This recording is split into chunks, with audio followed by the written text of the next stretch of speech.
ada tadi sudah disampaikan oleh Prof. Sripur. Jadi ada 3 hal yang menjadi kita distribusi tadi. Yang pertama adalah bagaimana memperbaikan tata kelola BUMD ke depan. Itu salah satu di janji politik itu adalah membuat zona integritas BUMD.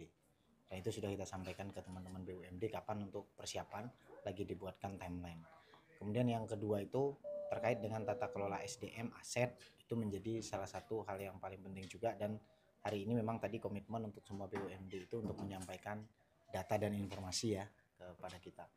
Kemudian yang ketiga itu adalah mendistribusikan program dari penugasan maupun program-program yang ditunjang oleh BUMD. Nah, salah satunya ada desalinasi, kemudian SPBU untuk solar di daerah pesisir, kemudian ada subsidi pangan murah, kemudian pembelian harga petani, kemudian juga ada asuransi panen ya untuk petani. Ini menjadi salah satu, dan untuk nelayan ini menjadi salah satu hal yang paling penting.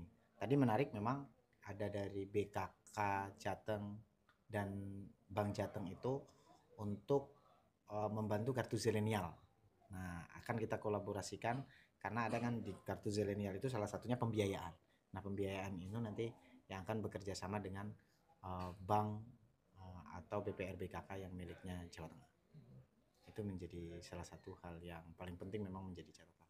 Kalau terkait dengan program misalnya kayak tadi desalinasi dan seterusnya tadi, itu nanti bentuknya itu kayak CSR gitu atau seperti apa Mas untuk mendanai program itu? Nah, ini ada 2 pola. Yang pertama itu langsung dikelola oleh BUMD karena itu ada Tirta Utama sebagai penyedia air baku itu agar bisa berdistribusi, bekerja sama dengan PDAM di daerah. Itu konsep pertama. Konsep kedua itu bisa melalui CSR BUMD dan swasta nanti yang akan diserahkan ke masyarakat melalui KSM ya. Nah, melalui KSM yang ada di masyarakat. Nah, ini sebenarnya lagi dikerucutkan karena hari ini kita mencoba koordinasi awal dengan BUMD, nanti mana yang lebih fleksibel yang langsung menyentuh kepada masyarakat dan tidak membebani masyarakat. Mungkin itu. Oke. Terus setelah ini nanti rapat atau komunikasi dengan apa lagi Mas OPD-nya? Ya, kita ini bukan roadshow ya, rapat maraton itu rapat kerja dengan semua OPD itu berlapis sampai dengan Selasa besok. Nanti siang itu dengan BLUT, berarti semua direktur rumah sakit. Kemudian yang kedua itu nanti besok kita dengan infrastruktur dan ekonomi, dengan infrastruktur dan ekonomi. Kemudian Senin dilanjut dengan Kesra, dilanjut dengan beberapa sektor yang lain. Ini menjadi salah satu concern kita. Kalau tujuannya memang untuk ini sama ya, untuk mensinergikan nanti. Tujuannya sama. Kemudian kalau dengan OPD nanti kita tambahkan untuk ngecek program yang sudah ada sekarang itu seperti apa gitu lah, sejauh apa nanti menunjang visi misi yang sudah disampaikan oleh Pak Gini. Mas Wahid, beri nambahin. Sampun, cekap. Siap, Prof. MOU, Prof. Pakai MOU buatan. Siap nggak, Prof? Siap. Insya Allah. Mau di sini aja? Saya pamit dulu ya. Siap, Prof. Soalnya Mas ya. Oh gitu. Nanti di sini Pak, di Tarang. Oke. Ini ada. Yuk, melengkapi tadi statement tadi. Ya, ini kayak sepertinya ini model baru ya Mas dari pemerintahan sebelumnya, di mana mau coba memaksimalkan semua potensi yang ada. Nah, kalau orang sebut itu dengan kolaboratif atau hexahelik gitu. Nah, hari ini kebetulan jadwalnya BUMD. Nah, besok kan dan sebagainya, termasuk nanti ada saatnya kita mau sowan ke Ormas. Nah, Selasa Rebu itu terakhir itu gongnya itu di ormas-ormas, karena kita sadar bahwa tidak mungkin pemerintah Provinsi Jawa Tengah itu melaksanakan sampai ke level akar rumput tanpa keterlibatan mereka. Kalau ini kan pada aspek pendapatan dan pembiayaan ya, tetapi kemudian siapa yang melaksanakan nanti butuh dengan ormas, dengan diaspora. Nah, itu nanti gongnya di sana sebenarnya. Misalnya dengan PWNU, misalnya dengan Muhammadiyah dan sebagainya.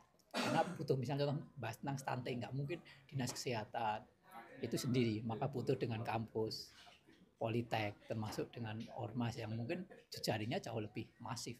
Nah, sehingga Pak Gup itu semakin banyak melibatkan. Nah, poinnya sana Mas. Oke, berarti tataran pelaksanaan nanti melibatkan ormas. Iya, dengan nggak hanya ormas sebenarnya tadi kampus ya kan, kalau jalan starting ya dengan fakultas kedokteran, kemudian dengan poltekkes misalnya ya, politeknik kesehatan. Kalau hari ini memang kita fokus pada sektor-sektor yang sifatnya lebih pada profit dan pelayanan, BUMD dan besok dinas pendapatan. Kenapa? Karena itu salah satu sumber.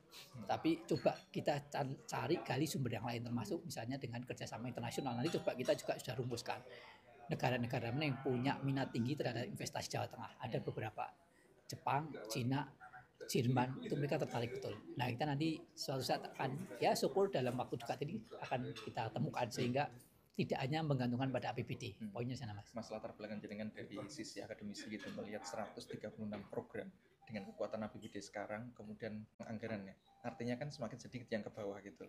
Gimana itu Mas? Kira-kira bisa nggak 136 itu bisa terlaksana maksimal? Ya kan semangatnya kan tentu optimisme Mas. Nah, optimisme itu harus didasari dengan rasionalitas. Nah, salah satu cara untuk merasionalisasikan adalah mencari sumber pendapatan lain. Satu, jelas pemerintah pusat lewat skema APBN, tapi ini juga tidak bisa 100% karena juga pemerintah pusat punya persoalan yang sama. Yang kedua adalah memaksimalkan potensi pendanaan dari swasta, baik itu swasta murni dalam artian investasi maupun swasta dalam bentuk filantropi CSR. Nah, ini yang selama ini menjadi salah satu kekurangan dari Pemprov Jawa Tengah adalah kurang mampu mengkonsolidasikan CSR untuk program-program pembangunan Jawa Tengah. Nah, ini coba kita konsolidasikan, dan Pak Gub punya pengalaman dan kemampuan itu, mengkonsolidasikan itu.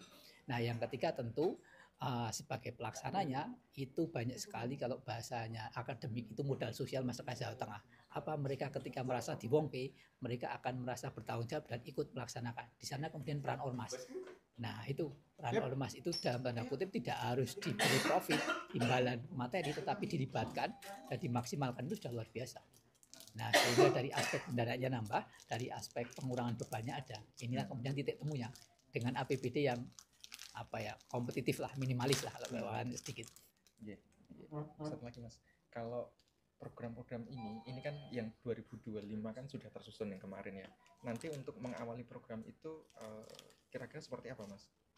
Maksudnya ini kan dari programnya tahun sekarang Pak Lutfi kan belum bisa ini secara langsung maksimal gitu kan. Nah, untuk adaptasi atau langsung segera Pak Lutfi pengennya kerja cepat gitu. Ya betul, jadi memang ada banyak studi Mas, banyak studi menarik apa yang dilakukan kepala daerah di 35 hari pertama. Nah, sebagian besar itu mereka baru beradaptasi belanja masalah, kemudian mencari rumusan. Nah, Pak Lutfi mau memajukan ini menjadi sebelum beliau dilantik. Inilah prosesnya. Sehingga nanti ketika beliau dilantik sudah tidak lagi beradaptasi, tidak lagi belanja masalah, tapi langsung mengeksekusi yang sudah direncanakan. Nah, ini titik krusialnya di sana Mas. Karena bagaimanapun kepercayaan dan harapan publik besar sekali terhadap Pak Lutfi dan Gus Yassin ini. Ya kan, apalagi ini ada perubahan rezim ya, perubahan rezim yang sudah lama. Nah, maka kemudian Pak Lutfi mau menjawab itu dengan mendahulukan proses perencanaan belanja masalah dan besok dilantik langsung bisa eksekusi.